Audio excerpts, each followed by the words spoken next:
good, you guys? It's Boomer and Jared watching Bali Star. Today, we're getting into the 7 sinful versus the 7 heavenly YouTubers. You feel me? So, let's find out what they are. Let's get straight on into it. No fluff. Let's go. There's 7 specific YouTubers who perfectly represent the 7 deadly sins of greed, lust, gluttony, pride, envy, wrath, and sloth. However, if you flip these upside down, you'll find another set of 7 YouTubers who represent the exact opposite, the 7 heavenly virtues. My name's Ryan. We'll be comparing YouTubers who represent the 7 deadly sins and their corresponding heavenly virtues, starting with gluttony versus temperance. The sin of gluttony is described as excess eating or drinking, which best describes Nikocado Avocado, a popular mukbang YouTuber. On the other hand, the virtue of temperance is often characterized as emotional restraint or self-discipline, which is best exemplified by the YouTuber Matt Stoney. Both Nikocado and Matt are seen to eat thousands of calories in a single sitting, but the difference in their weight is night and day. One is viewed as a 130-pound respectable guy, while the other, a 350-pound gelatinous behemoth. So what makes him so different? Nikocado's diet reads like a fast food menu on repeat, as showcased in his videos. He often indulges in large portions of fast food, processed snacks, and sugary desserts. These foods are typically dense in calories, but lack essential nutrients, leading to an imbalance in his nutritional intake. On the other hand, Matt's diet emphasizes moderation and healthier choices. While he may consume large quantities of food during challenge videos, outside of these challenges, he focuses on balanced meals comprising of lean proteins, fruits, vegetables, and whole grains. In an interview with GQ, Matt reveals that his meals are most often just protein shakes, a handful of almonds, some fruit and vegetables, and a slice of bread. On top of this, Matt's background in nutrition studies further explains why he knows how to stay healthy. But there's more than just food on the table here. It's also about the headspace these two inhabit. Nikocado's relationship with food also appears to be closely tied to emotional comfort and coping mechanisms. Or at least, that's what he wants you to think. That picture is crazy. Has an entire playlist dedicated to his breakdowns while eating, and while this makes it seem like he has a strong dependence on food, that's actually not the case. Nikocado knows that the more shocking the video is, the more viral it becomes, so he piles up more and more food for the thumbnail, knowing that this is what makes people click on the video. And that's the thing, it totally works. In contrast, Matt approaches eating challenges as a professional rather than a means of emotional fulfillment. He views his participation in competitive eating as a career and accepts the challenge as a part of his job. That professional mindset could be a secret sauce for a healthier relationship with food, reducing the risk of developing negative associations with eating. Then, there's the YouTube game plan. I already mentioned before that Nikocado's content strategy simply involves getting the most views as possible at any cost. 1,000-calorie mukbangs? Check. Bags of chips? Check. And 20,000-calorie burgers? Check. That's what 20,000 calories looks like. 20,000? Nikocado will eat it all. With every bite caught on camera, he's potentially pushing his calorie count into the red zone, but at the same time, filling his bank account in the process. It's simply just a matter of knowing when to stop, which seems like what Nikocado has had the most trouble with. Matt Stoney's strategy is significantly more controlled. His challenge videos are typically spaced out, with a weekly upload schedule. This allows him to have longer periods between challenges to maintain a more healthier and balanced diet. By spacing out his eating challenges, Matt can better manage his overall calorie intake and ensure that his body has time to recover and adapt between sessions. At the time of this video, his last upload was almost 3 months ago. And let's not forget the exercise regimen, or rather, lack thereof. Matt's commitment to regular exercise also plays a crucial role in offsetting the excess calories consumed during eating challenges. These help him burn calories, build muscle mass, and maintain overall fitness. Meanwhile, Nikocado is probably clocking more hours on the couch or filming even more mukbangs rather than on the treadmill. In the end, it's not just about what you eat, but how you eat it, and the mindset you bring to the table. Matt's got their recipe for success down to a science, while Nikocado might need to rethink his menu and mindset if he actually wants to steer clear of health issues down the road. It's because all of this that Matt Stoney takes the virtue of temperance, while Nikocado remains the king of gluttony. Penguin Zero and Sneeko have always been known to have a strong rivalry between them. From controversy and disagreement, the two of them exemplify two very different aspects, humility and pride. Humility is described as the quality of being humble, modest, and down-to-earth. Meanwhile, pride is defined as an excessive love of one's own excellence. No other YouTuber best represents pride than Sneeko. With controversial views and a self-proclaimed realist mindset, Sneeko aims to challenge societal norms and influence his followers to escape the matrix through his content. Penguin Zero, meanwhile, is known for his humble and down-to-earth nature, setting a prime example of modesty and authenticity. He's not afraid to share embarrassing stories, showing how relatable he is. Even when faced with heated conflicts, like his feud with Sneeko, Penguin Zero keeps his cool and responds with logic and humor. The conflict between Sneeko and Critical is a perfect way to answer why they represent their sin or virtue. When I revisited their beef 2 weeks ago, we explored what exactly led to Sneeko to threaten Charlie's life with a gun. What's Critical? You wanna watch my clips? Watch my clips! Watch my clips! But a quick Oh, summary, yeah, in no, August this is the 2020, the feud between them was marked when Penguin Zero criticized the controversial Netflix film Cuties, sparking a heated exchange with Sneeko. The fact that Cuties is on Netflix is nothing shy of a crime, in my opinion. It is I actual remember this. softcore child. Sneeko would then make his own video praising the movie, while indirectly insulting Charlie. Instead of calmly addressing issues, Sneeko resorts to aggressive tweets and physical challenges. While Penguin Zero admits his mistakes and values integrity, Sneeko often refuses to acknowledge his own flaws, preferring to keep up a tough guy image. What you got going on, the Pokemon cards, your pale face, the G Fuel fridge, the zero drip, the fact that you just look like, look at the curtain pulled all the way down. You need to get some sun. The whole situation would take a dramatic turn, as Sneeko would challenge Charlie to a fistfight and would even threaten his life with a gun. 3 months you have continued to melt down about this. The day after I posted my response, he went on stream and had a huge unhinged tantrum and meltdown about the whole thing, and then he sent some of his viewers over. So I was joking with them, saying like, oh, you guys must have just stopped the Cuties watch party over there at Sneeko's stream, right? Welcome, cucks, that kind of shit. And it got really under his skin in a big way, so he started dancing around with the gun and threatening to come shoot me. So he kept saying, oh, you're in Tampa, right? I'll come see you, waving his gun around and dancing. You wanna watch my clips? Watch my clips. Watch my clips. You want me to watch your clips? Watch my clips. These are the only clips. However, the controversy would be quickly ended by Charlie when he points out all of Sneeko's past controversies, shutting down all of his accusations, and did something that would shock the internet. Because he just kept shouting slurs. So I said, watch my clips to see what I was saying about you. I had to communicate via Twitch clips. And I'm sorry to be that guy, this is like the grammar police of guns, but he's a f***ing imbecile. You absolute buffoon. What you have there is not clips. These are mags. Oh, yeah. They're mags, not clips. You absolute dummy. The same way that this is also a mag. They're all mags. Stop saying clips, you look stupid here. Since then, the drama between the two of them has simmered down. Overall, the whole conversation went in a totally different direction than I expected. Of course, he's still very passionate about some things, and we still fought on quite a few things, and the reality is there's just a lot of things that I don't see eye to eye to him on with some of the things he talks about. But overall, I really walked away with a very different impression of Sneeko. But one thing still remains certain. As long it as is that there- Charlie will there's always be the most respect humble there YouTuber, at the end while of the Sneeko day, will always suffer due to It's his like y'all can pride. have your differences. During YouTube's boom in the early 2010s, some of the biggest content creators on the platform rose to fame. Two of those being PewDiePie and EDP445. The main difference between them? Well, one of them is a married man who's dedicated to his family, while the other is a confirmed pedophile who had been kicked out of YouTube. This is exactly what makes PewDiePie a great example of the heavenly virtue of chastity, while EDP is the opposite, being the human equivalent of lust. Chastity is described as complete fidelity to one's husband or wife during marriage, or refraining from any sexual activity that's considered immoral. Lust, on the other hand, is someone who often suffers from strong cravings or desire, often of sexual nature. EDP445 is a popular YouTuber, known for his explosive personality and often controversial content. However, his career would soon be destroyed as one by one, allegations popped up against him.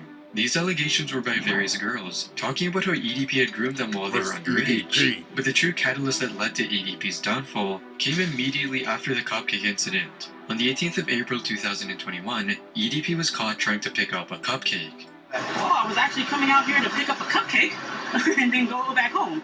However, when EDP arrived, he was instead confronted by a group of people who Where's were the place all to part get a of a massive cupcake? sting operation set up to expose him. The people confronted EDP about his interactions with a decoy 13-year-old girl that the team had set up. This included inappropriate messages and videos, all sent by EDP to a girl that he thought was underage.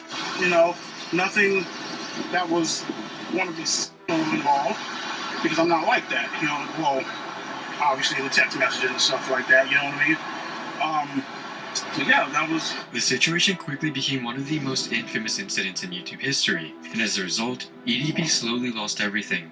Both his main channel and second channel were terminated, and he struggles to find new jobs or even places to live in. Since then, EDP's career has been shrouded in mystery. Some people stated that he had been arrested, while others say he's taken small side jobs to keep himself afloat. Meanwhile, despite living in different countries, PewDiePie and his now wife Marcia kept their connection alive through daily chats and calls, showing how much they cared for each other. Because PewDiePie was determined to see Marcia in person, the two of them managed to move in together. How's it going, everyone? My name is PewDiePie. The reason why I haven't been uploading videos is because I'm in Italy with my girl, and I'm having a great time, so you should be happy for me. As PewDiePie navigated through controversies in his career, Marcia remained a constant source of strength. Her unwavering support during these tough times showed the depth of their relationship. Together, they faced challenges head-on, only growing closer as a result. PewDiePie and Marcia's relationship is built on selflessness, kindness, and unwavering support, reflecting the essence of chastity in its purest form. Until now, nobody's really sure what he's been up to. But it's clear that EDP's YouTube career has been thrown under the bus all because of his lust, while PewDiePie has since retired in Japan with his wife and newborn son. Being kind to one's partner could very easily extend to being kind to others, which is exactly what Corey X Kenshin exemplifies, and, in direct contrast, how the sin of wrath best describes that vegan teacher. Kindness is described as a quality of being selfless, compassionate, and merciful. The sin of wrath, in contrast, is a strong feeling of hatred or resentment with a desire for vengeance against others. Vegan teacher exemplifies the sin of wrath through her explosive displays of excess anger, particularly in her YouTube content. While her initial videos started off tame, she later adopted a more sensationalist approach to garner views, often resorting to calling out famous influencers in an aggressive manner. Despite her intentions to promote veganism, her confrontational style alienates potential followers and undermines the seriousness of the cause. She probably went to TikTok with all that now. Milk chocolate and What? Milk chocolate! Milk chocolate comes from a cycle of violence! Are you okay with that? Then stealing the milk that belongs to them? The f*** is wrong with you? Meanwhile, Corey Kenshin demonstrates patience and kindness through his consistent advocacy for mental health awareness and social justice initiatives. Despite facing personal challenges, such as the need for frequent breaks from content creation, Corey Kenshin always returns to make a positive impact, both on his audience and through charities all over the world. Even his commitment to addressing issues like unfair video monetization on YouTube reflects his patience in tackling systemic problems over the long term. That's where the main difference between the two crop up. Corey Kenshin approaches issues with patience and understanding, focusing on long-term solutions and positive change. In contrast, vegan teacher's approach is characterized by impulsiveness and aggression, leading to conflicts and controversy. On December 30, 2020, Daz Games posted a reaction video where he criticized the vegan teacher. The club, we're so glad you're in it. When I'm in the kitchen, all I want is chicken, so go and f*** yourself. Just a few days later, on January 2nd, 2021, vegan teacher responded with a video defending herself, but it only caused even more hate towards her. Mr. Daz, you should be vegan. And you know why you won't be vegan? Because you're too weak. And that's the main issue with that vegan teacher, her confrontational style of content. This has led to a lot of criticism and backlash, detracting from the credibility of her message and hindering her effectiveness as a vegan activist. In January of 2021, vegan teacher posted a TikTok about Gordon Ramsay, where she sang a song parodying one she sang in front of a McDonald's. 3, 2, 1, sing! Eating animals is wrong, McDonald's. Hurting animals is wrong, McDonald's. Share this song and change your entire menu to be vegan from now on. Ramsay then responded with a duet video of his own, where he ate lettuce, spat it out, and jokingly called her a vegan donut before eating a beef burger. Eating animals is wrong, Gordon Ramsay. Hurting animals is wrong, Gordon Ramsay. Share this song, and if you call me a donut, that's fine. Vegan As long as donut. you're vegan from now on. The vegan teacher then replied with a video that was taken down by TikTok. On March 19, 2021, Ramsay uploaded a video titled Gordon Ramsay Goes Vegan for Steak, where he announced that he was finally going vegan for lunch. In the video, Ramsay cooked an eggplant steak and shared his recipe. The vegan teacher misinterpreted Ramsay's statement about going vegan and sarcastically congratulated him in a song. However, when she realized he wasn't actually going vegan, she criticized Ramsay for animal cruelty, calling him the devil and comparing him to Adolf Hitler. Hello, students. Today we're going to talk about the devil. The devil's name is Gordon Ramsay. You write to me and you tell me how Gordon Ramsay is different from Hitler. Then, on July 6, 2021, the vegan teacher dropped a diss track against Gordon Ramsay on her YouTube channel. The video received overwhelming dislikes, with 11,000 dislikes compared to only 1,000 likes. And by the way, why is Gordon Ramsay so despicably vegan-phobic when he could so easily turn it around and decisively be a vegan ally? Be vegan fantastic! At the end of the day, Corey Kenshin remains humble and approachable, engaging with criticism constructively and encouraging his audience to respond with kindness. Vegan Teacher, on the other hand, often reacts defensively to criticism, further fueling conflicts and reinforcing negative perceptions of her behavior. On YouTube, it's clear how many creators value and respect Corey, while most people just make fun of the Vegan Teacher. Because of that, it's clear to see how kindness will always pay, instead of being a wrathful person. Greed is described as a strong and selfish desire to have more of something, most often money or power. While charity, on the other hand, is described as a willingness or even desire to help others and better the world, no matter the cost to one's own self. Logan Paul's journey in the spotlight has been marked by a very prominent theme: greed. While he initially gained fame through his vlogs, his pursuit of wealth and fame seems to overshadow everything else. From questionable promotions to controversial stunts, Logan's actions often raise eyebrows and spark debates. His relentless pursuit of success at times comes across as driven more by greed than by a genuine desire to make a positive impact on the world. On the exact opposite hand, when it comes to making a charitable difference, MrBeast is a name that resonates with millions or even billions across the globe. His philanthropic endeavors on YouTube have earned him admiration and respect. Whether it's planting trees, feeding the hungry, or supporting individuals in need, MrBeast's generosity knows no bounds. His commitment to using his platform for positive change has inspired a wave of compassion among his followers. Through his elaborate challenges and giveaways, he not only provides financial assistance, but also spreads hope and joy to those facing hardships. This is what makes Logan Paul the personification of greed, while MrBeast is charity. One of the most significant differences between Logan Paul and MrBeast is their approach to fame and influence. Logan Paul's pursuit of fame often seems to be driven by self-promotion and attention-seeking behavior. While he does have a massive following, his involvement in controversies and scandals has raised questions about his credibility and ethics. In fact, one of Logan Paul's biggest controversies in recent years have been related to his failed crypto project called CryptoZoo. At first, the game received criticism for its use of stock images and did not receive a positive reception. In December of 2022, CoffeeZilla, a YouTuber known for uncovering cryptocurrency scams, aired a 3-part series on his YouTube channel, exposing the game's lack of functionality, despite raising millions of dollars on his YouTube channel. A YouTuber known for uncovering cryptocurrency scams aired a 3-part series on his YouTube channel, exposing the game's lack of functionality, despite raising millions of dollars from investors. CryptoZoo.co. I am so excited about this project. It's so fun. It's a really fun game that makes you money. A fun game that earns you money? How much did you guys make from CryptoZoo?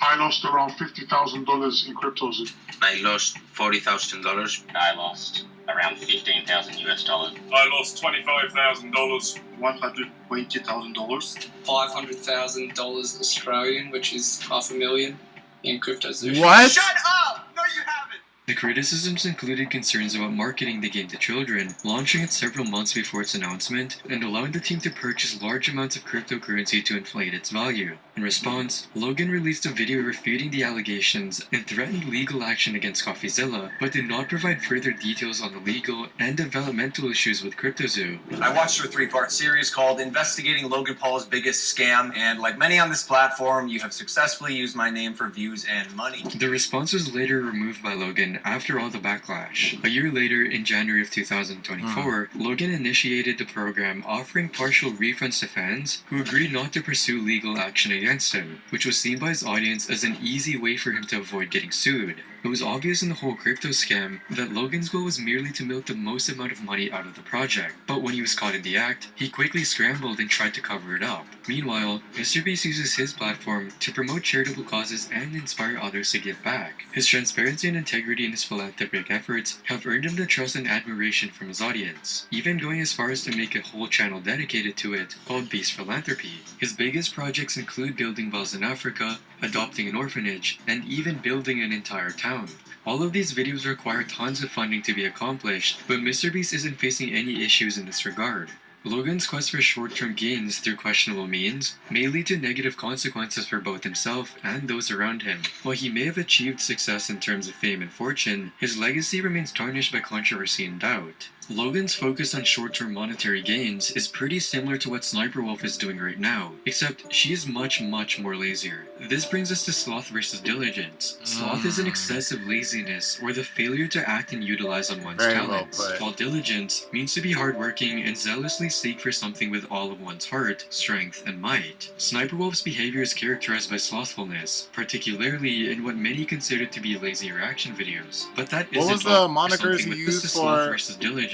Sloth is an excessive laziness or the failure to act and utilize on one's talents, while Diligence means to be hardworking and zealously seek for something with all of one's heart, strength, and might. Sniper Wolf's behavior is characterized by slothfulness, particularly in what many consider to be lazy reaction videos. But that isn't all. Even her responses to criticism and conflict could be associated with sloth. Sniper Wolf has been involved in many public feuds and controversies, including the most recent one involving YouTuber Jack's Films. This is mainly due to the fact that she's been stealing content from other creators and quote-unquote reacting to them while offering little to no original content of her own. Meanwhile, CoffeeZilla is... Not only that, but I've been seeing some of her videos, like, she doesn't even have their tags in the videos. Neither does she tag them in the description. So I thought that was mainly the effed up part. Is a complete opposite of Sloth, and It's instead like, why? exemplifies diligence through his extensive investigative work, particularly in exposing online scams and fraudulent schemes. In his videos, he delves deep into the tactics employed by fake gurus who promise quick wealth, but often prey on vulnerable individuals. Rather than demonstrating diligence in resolving conflicts or improving her content, Sniper Wolf would instead dox the people she does not like, and engaging in behavior that compromises the safety and well-being of others. Her reluctance to address criticism or take responsibility for her actions highlights a lack of diligence and accountability, especially with their completely fake apology to Jack's Films. These are in direct contrast to CoffeeZilla's approach to investigating and addressing issues. CoffeeZilla meticulously uncovers the strategies used by scammers, from leveraging cult of personality dynamics to exploiting once legitimate money-making methods. Ultimately, CoffeeZilla's diligence exploiting once legitimate money-making methods. Ultimately, CoffeeZilla's diligence and integrity sets him apart as a trusted source of information and advocate for consumer protection, while Sniper Wolf's behavior reflects a lack of diligence and accountability in her approach to content creation and conflict resolution. MrBeast copycats are everywhere on YouTube, and while they try their best to gain as much money and fame as possible, all they truly gain is envy. Envy is the complete opposite of kindness. It's the sin of jealousy over the blessings and achievements of others, while kindness is being compassionate towards others. Through their attempts to imitate MrBeast's success without embodying the genuine kindness and philanthropy that defines his brand, these copycats usually just prioritize copying MrBeast's extravagant giveaways and attention-grabbing stunts in hopes of achieving similar levels of fame and fortune. A great example of this is A4, also known as a Russian MrBeast copycat. Not only are his crazy pranks and challenges similar to MrBeast's videos, his biggest issue is the fact that A4 had pranks and challenges similar to MrBeast's videos. His biggest issue is the fact that A4 had apparently been stealing MrBeast's thumbnails and was simply just photoshopping his own face over MrBeast. Who seems to not only steal numerous aspects of MrBeast's videos, but additionally many other large English-speaking creators, remarketing it to a non-English speaking audience who may not be completely aware of the creators from which the content is being stolen. A4 didn't even try to deny it, in reply to the controversy on his Instagram, saying that him stealing thumbnails wasn't a big deal, and that he was 10,000 times better than MrBeast. In direct contrast to envy, Markiplier epitomizes kindness through his genuine and compassionate interactions with his audience and philanthropic efforts. As a prominent YouTuber, Markiplier consistently demonstrates empathy and generosity, often using his platform to spread positivity and support charitable causes. His dedication to making a positive impact on others' lives is evident in his involvement with various charitable initiatives, including raising money for campaigns such as Save the Children and the Make-A-Wish Foundation. However, Markiplier's kindness extends beyond his online presence, as he frequently engages with fans, offering words of encouragement and support to those in need. His authentic and caring demeanor fosters a sense of community and belonging among his followers, making him a beloved figure in the YouTube community. While both Markiplier and Mr. Beast copycats may attract attention through their content, their underlying intentions and impact on their audience differ significantly. Markiplier's kindness is rooted in genuine empathy and a desire to uplift others, whereas the envy-driven actions of Mr. Beast copycats lack authenticity and sincerity. Huh, that's it. Alright you guys, so that was an inexplicably great video by Ryan Pictures, the 7 Sinful versus the 7 Heavenly YouTubers. Yeah, nah, this was a really like articulate, well put together video. You know what I'm saying? I mean, of course I knew half of them, and honestly I would say like more than half now. Only ones I didn't know was like A4 and all that. He really did describe them like well put. Stuff like about Logan, which I barely knew. I mean, most I knew, but like there was some like I didn't really know. You know what I'm saying? The way that he described all that, it was like, oh, you know what I'm saying? So it was really a little bit eye-opening, a little bit, just a little bit. But hey, y'all let me know your thoughts about it down in the comment section down below. Y'all know it's Boomer and Jer watching Bali Star. Make sure to leave a like, support the video if you enjoyed it. Subscribe if you're new so that you join up with the Bomb Squad. I'm going to catch y'all in the next one. 100. Ooh! Yeah.